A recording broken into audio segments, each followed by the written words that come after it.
Hi, this is Margaret Byrd and welcome to Color Quest. Today we are going to jump right into looking at yet another natural dye kit from the love of color.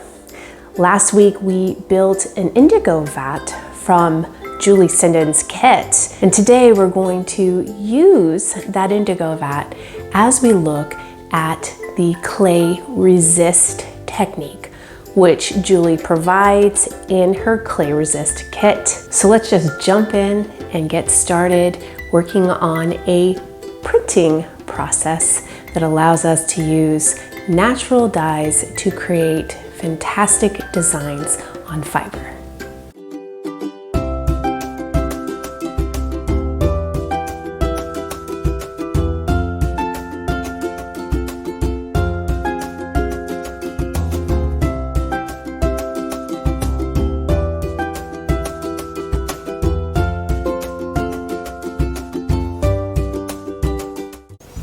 Let's move on to the next kit that I have from the love of color. A fiber artist by the name of Julie Sinden has all kinds of materials available to purchase for natural dyeing, of which we've been looking at a few of her kits. Today we're going to work on clay resist. Now, last week we built an Indigo Vat from her kit, a different kit, and the clay resist is a tandem kit to go with that. I have my vat ready from last week's video, and now we're going to work on this process, which is a type of printing process using clay. So let's look inside the kit to see what comes with this.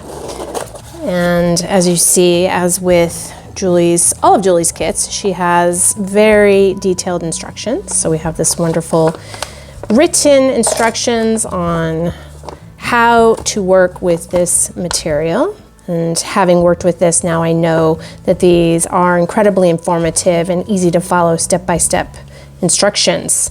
And then we have the ingredients for making our clay, and that is going to be a 3-part mixture, and that is Epsom salt, gum arabic, which is a binder, and then the clay itself. And this is a resist type of process where we put the clay is going to be protected from the dye. In order to do this, she provides you with the materials to make the clay. You would need to have an Indigo Vat as well, which we have from last week, or you can make your own. And then what's not included is the material to actually do the printing. So first you'll need your fiber. You should be choosing something that has a flat surface. It works better for printing. You absolutely always have to wash your fiber before you're going to use it. So you'll want to go through that process. These are already washed. I also pre-treated these, but as you know from watching my videos, it's only because I have a stash of these already pre-treated with aluminum acetate. However, because you're working with indigo, you do not need a mordant, so you don't have to worry about that process, but be sure you wash these before you use them. And again, you can use any fiber of choice. You'll notice that I also have a yellow piece of fiber, and this actually came from the first kit that I worked with, the natural dye kit from Julie's The Love of Color, and this has been dyed with Osage. So you can go back and look at that video if you want to watch that. But the reason why I'm going to try this out is because it's going to be an over dye process, and therefore I'm going to be putting the clay on top of this yellow, putting it into a blue Indigo Vat, and therefore I'm going to get a different result. The resisted area for the design obviously will be yellow because that's the base color. So just thought since I had this, it'd be kind of fun to try that out and show you what it's going to look like between using a white piece of cloth versus a dyed piece of cloth.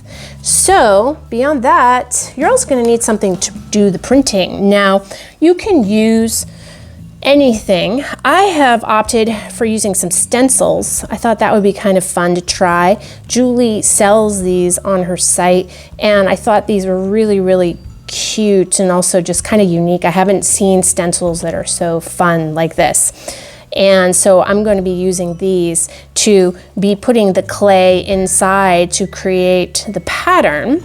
You obviously could do freehand. You could use some kind of a wood block or a stamp, all kinds of ways you can put the clay onto, but I thought this might be a fun way to show a stenciled version. You will definitely need some kind of a container to mix up your clay resist. I happen to just have a paint cup here. You don't need to use anything this fancy. It will need to be large enough to accommodate all three of the powders that you're going to be adding to make the clay. And you will need some kind of a whisk or a hand blender. I'm going to try with a hand whisk and a stir stick just to kind of help move it around in the beginning. I'm also going to need some kind of a sponge or something that I can use to put the clay onto the fiber. I happen to have this. It's just one of those inexpensive sponge brushes. It has been used a few times. I'm not worried about that, but just something like this. You could use a paintbrush, you could use a regular sponge, just whatever you're going to do to put the clay onto the fiber itself. So let's go ahead and get started in working on this. So in order to start, we're going to precisely measure 125 milliliters of hot water, which is half of a cup. So my particular cup here has measurements, that makes it easy. So I'm going to fill it to that line with hot water. In an effort to be precise, I'm checking to make sure that my water line is at 125. It is. So the first thing that we're going to add to the water is the Epsom salt. We dissolve it in the hot water. I want to make sure that gets completely dissolved, which happens pretty quickly with Epsom salt in this hot water here. Next step is going to be adding the gum arabic. And gum arabic is a binder. So we're going to pour the whole contents in the solution that has the Epsom salt.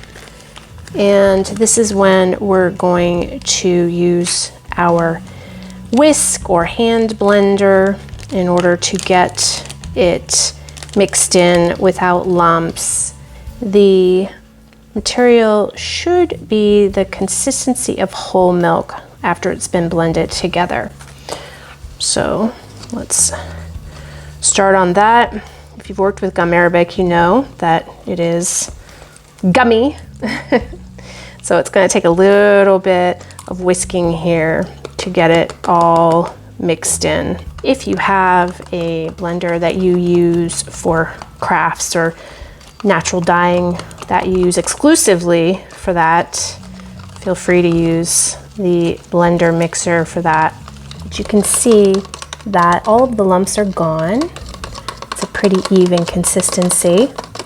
And so we're ready for the next step, which is going to be adding the clay to this mixture. This consistency is going to be the consistency of heavy cream.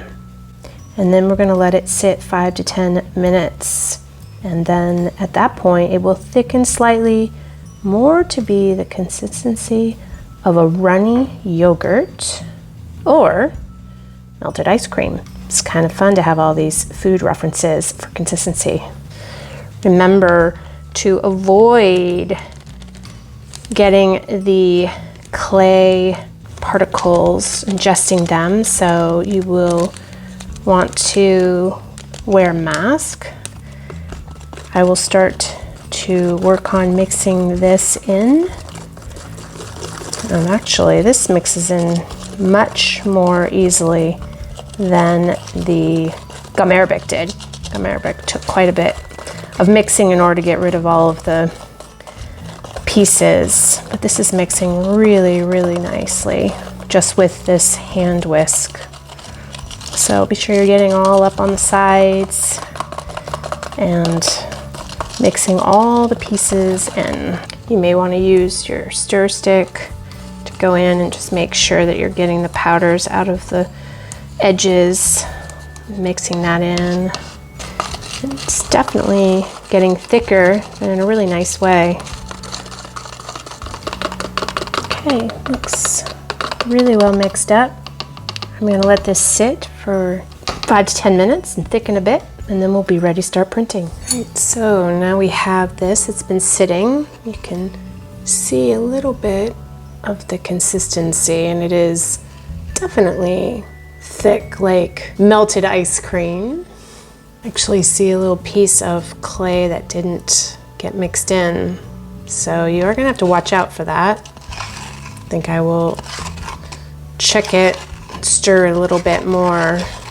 Can feel it settling a bit at the bottom, so just do one last stir before you start so you can get out the lumps.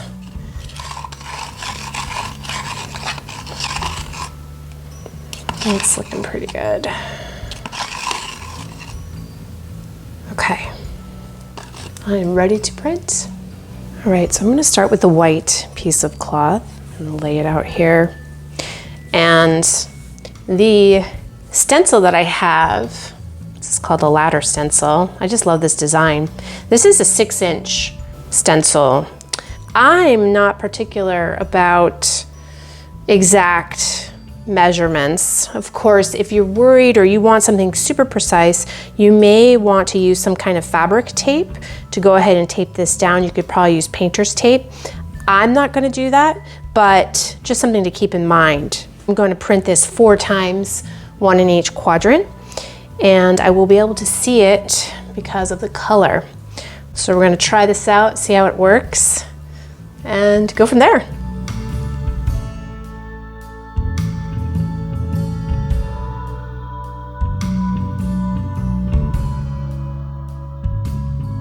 I can imagine if it's not tight, some of it's going to go under. I can already see a little bit of the clay went under. I actually don't mind. I'm not going to be very particular about that. I am much more of an abstract artist, and I am in no way a perfectionist, so I am not worried about that. If, however, you make a mark that you don't like, you can always wash off the clay. The clay is water soluble, which means it will wash off in water.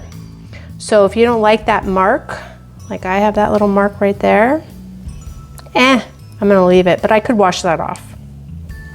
Now, the water soluble nature of the clay means that this clay resist process is only going to work with an indigo vat. You might be thinking that it would be really cool to do this with other colors, but the indigo vat has reduced it down to where it is a non-water soluble environment. Let's put it that way. I can't explain the chemical reasons for that, but basically we've taken out the oxygen inside the vat. You can watch that whole process. You can certainly read about it and learn more about how and why that works. But for indigo itself, indigo is not water soluble, so you can't actually dissolve it and be able to extract the color in just water. You have to create that environment of an alkaline environment with the reduction of something like a fructose in order to remove the oxygen, which is how that prepares the indigo to be able to work. So that's why this works, because when we put the clay resist onto our textile and then we put it into the vat, the clay will actually stay attached to the fiber, which means where the clay is not, the indigo will then attach, and when we're done, you'll see we will then take water and wash off the clay. So the clay remains on the textile inside of the indigo vat, and the magic occurs.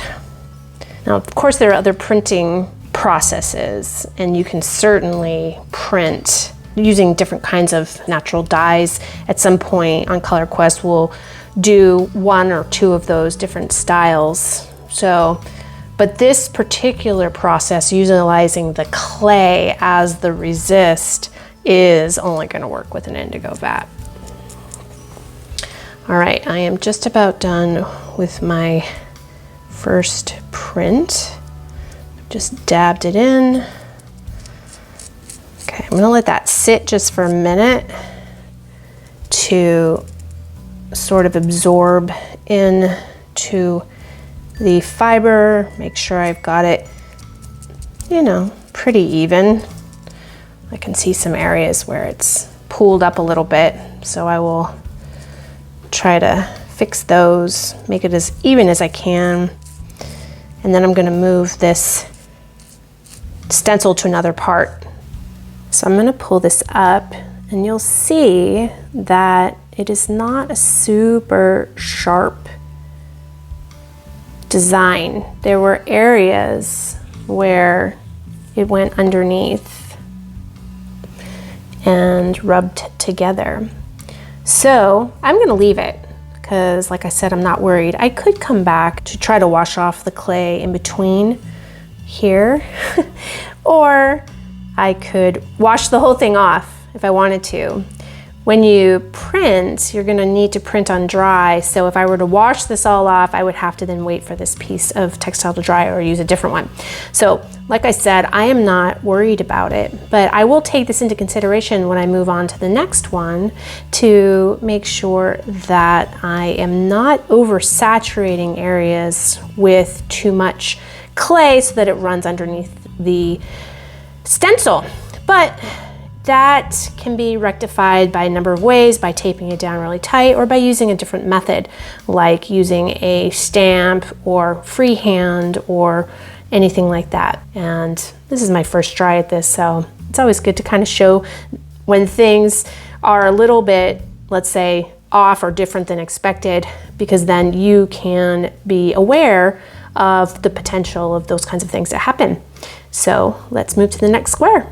And since my stencil seeped through to the other side, I'm going to go ahead and just rinse it off before I use it next so that I don't accidentally double print or print from the back side of the stencil. So I'll start with a clean stencil in between each printing. Let's work on the second print.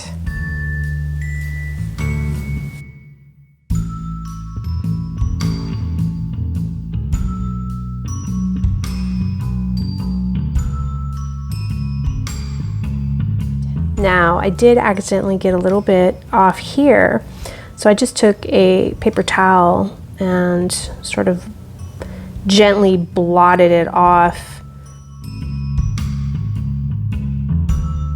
Like I'm still a little bit either heavy on the application, so it is going underneath, but again, I don't mind. I like it. It adds another little element. Always an experiment. I wanted to show you something that obviously this is fiber and this is wet. So this is actually going through onto my table surface, which I'm sure is impacting the fact that it is then filling in some of these other spaces. So if you are a block printing expert, maybe you have some ideas of what to do to try to avoid that from happening. I mean, it's just something that's interesting to note. And I hadn't really thought much about that, but couldn't understand why this was so much more filled in than the first one even. I expected that one to be the worst, but this actually was much more so. So interesting.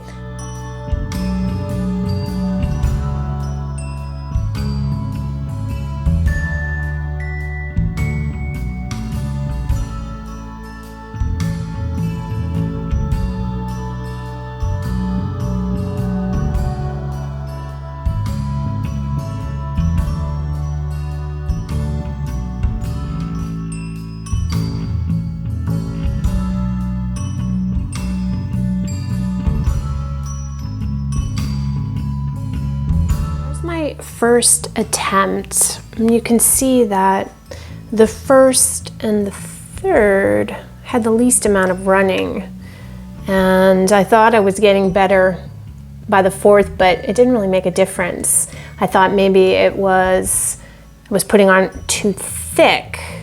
But the other thing I noticed was that my slip or my clay was thin.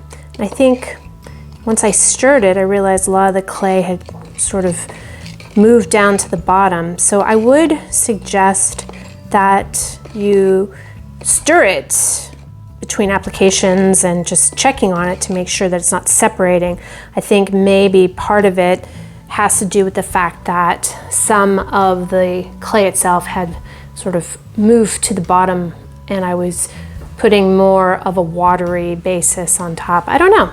But the other thing to consider with this is that, and Julie suggests it, is that if you've never done this before, you know, always great to test out a bunch of stuff. So we are now going to hang the fabric to dry completely. And she notes that as the clay dries, it will shrink and the fabric will buckle a little. This is normal, so do not worry about that.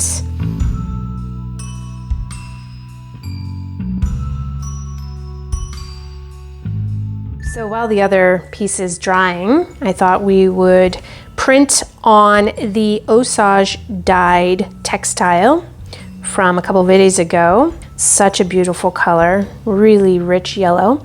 And I found on her site these really cute citrus peels as a stencil. So I thought it would be kind of cute and fun to use the stencil to do the clay resist here. And then when we dip it into the indigo, you can imagine that we're going to have a over-dyed effect. So the yellow will be the part that pokes through, and then we may and probably will see a shift to green as an overdye. That is common to make green, is to have a yellow base and overdye with indigo. So it'll be fun to see if that works. Maybe this time I'll have a little bit more success with the actual application. So I am mixing this up again. I mean, I'm stirring it and getting the clay back, you know, it's settled at the bottom, just making it a little bit more evenly and a little thicker by stirring it back together again. And that may also help as I start to print. So let's work on that next.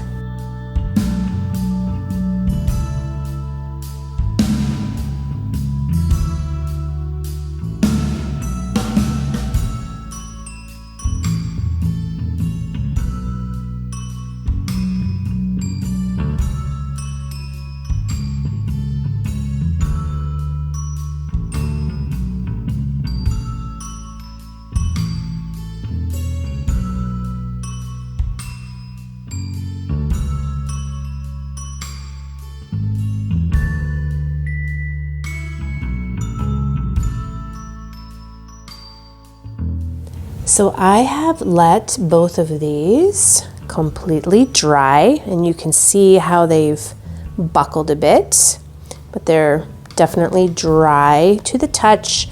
And now it's time to put them into the Indigo Vat. So over here I have my Indigo Vat, and I made this Indigo Vat from a kit from Julie.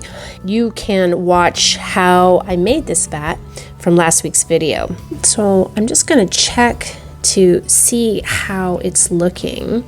And I do that by just looking at very gently the color of the vat, and it's really a nice color. It's that sort of clear yellow amber, and that means that it is still wonderfully reduced and should work out well for placing these clay resist pieces in. Now normally, before you put textile into a dye pot or a vat, you would wet the fabric. But as mentioned, we have to keep this dry because that would wash away the clay resist. Clay resist is water soluble. We're going to place this dry now into the vat. I'm trying to even it out so it has enough room to dye the various parts without causing too much distress to the clay portion. We're going to let this sit in here for about 20 minutes before we pull it out. Okay, so I've allowed this to sit for about 20 minutes, and I now need to very gently remove it from the vat, and I'm going to bring it up the side. I don't want to add air into the vat, and I will place it into a bucket here where it can open it up. Remember, if you don't want blue hands, you're going to need to use gloves. And we will expose it now to the air for oxidation. You can see it changing right away. Gonna spread it out here so it has plenty of room to get air to all the different parts. Now the idea is that where the clay is, the indigo won't go. So we'll see. This will have to sit here for about 15 minutes of oxidation, and then it'll go back in for another round. We'll do this a minimum of 3 times. You can at least see the exterior here where it's not oxidizing. We'll see how clear of a design it ends up being, but we won't know until we do all of the dips into the dye. Probably will only take this 3 dips. Rinse it off. Ooh, you can start to see it a little bit there. Cool. But since the design wasn't really distinct in some areas, you know, we'll see how it turns out. I think it's gonna be pretty. All right, we'll let this oxidize for 15 and then back into the vat. So this actually works out really well because I've got my second piece here that I can now put into the vat for the 15 or 20 minutes while that piece is oxidizing, and I can be getting this one going into the vat for its first dip as well. So it does work well if you're working on multiple pieces at once, that you can be going back and forth between the two. We will be efficient with our 2 different examples. So our osage piece has been in for about 15 minutes. I'm gonna go ahead and pull that out. Again, up the sides gently. And then I will put it down to take it apart and oxidize it. I'm going to put this piece, which is the white piece, back in for its second dip. So what's cool here is that it is oxidizing, but because we did blue over yellow, if you know your color theory, we're going to be getting more of a green potentially on the outside. So it's definitely working through its oxidation, which will happen now for the next 15 minutes. But wow, that design is definitely pretty pronounced here. 15 minutes oxidation, back in the vat. We'll do this 3 times, back and forth. So I will see you after both pieces are at 3 dips. Yay!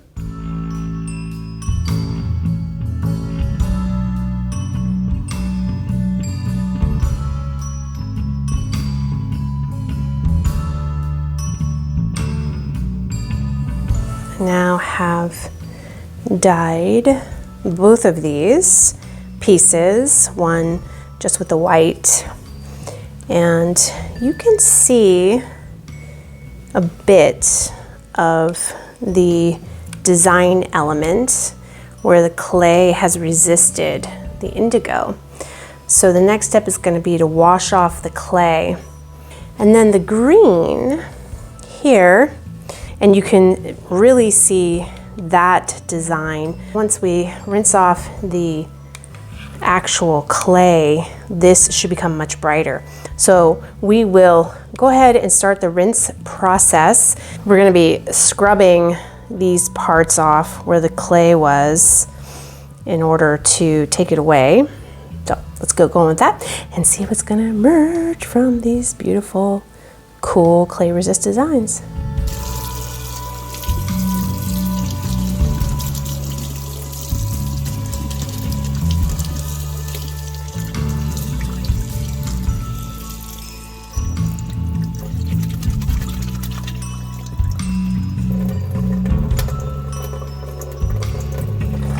So now what I need to do is neutralize the textile. I'm going to do that with using some distilled white vinegar. I'm going to just put in a third of a cup. I'm not even going to measure it at this stage. I'm just going to guesstimate. The idea being that we're going to be taking the textile, which has been in an alkaline bath in the vat, back to a neutral bath. So I'm just gonna put this into this bath, and the other piece, let those sit for a little bit, a couple minutes. Neutralize them back, rinse them off, hang them to dry, and see what they look like when they are dry.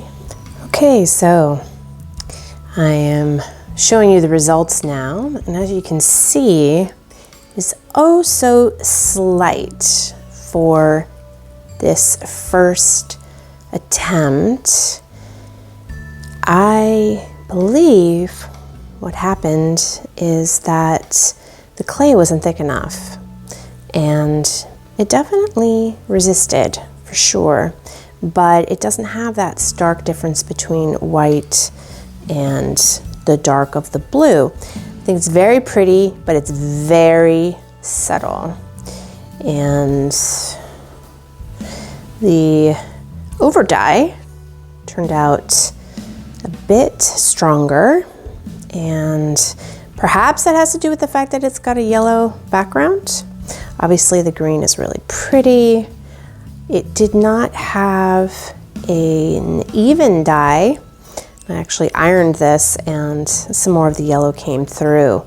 Now, my vat was used quite a bit, so there's a possibility that my vat is also becoming lighter and lighter, but it is still a very pretty green, and this design worked better. So I'm going to go with the fact that you're going to want to make sure the clay is thicker, and I think it also might have worked out better on this because I did stir it, because I had noticed with this one it was becoming more runny, and that's because the clay had all fallen to the bottom of the cup. So this is not necessarily how I expected it to turn out, but that's par and parcel for, you know, when you're trying something out for the first time. So it definitely is worth giving it another go. I still have some clay, so I'll probably do a few more of these. I'll have to feed my vat though, as I believe my vat is also on its last legs.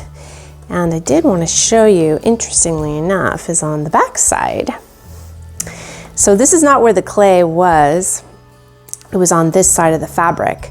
And so the indigo attached itself better to the back in these areas. I have no idea why that is, but it ends up being kind of cool because it's a white and then it's got an opposite effect. And I don't know, I mean, I might actually like the way the back side of this turned out rather than the intended side, which is here.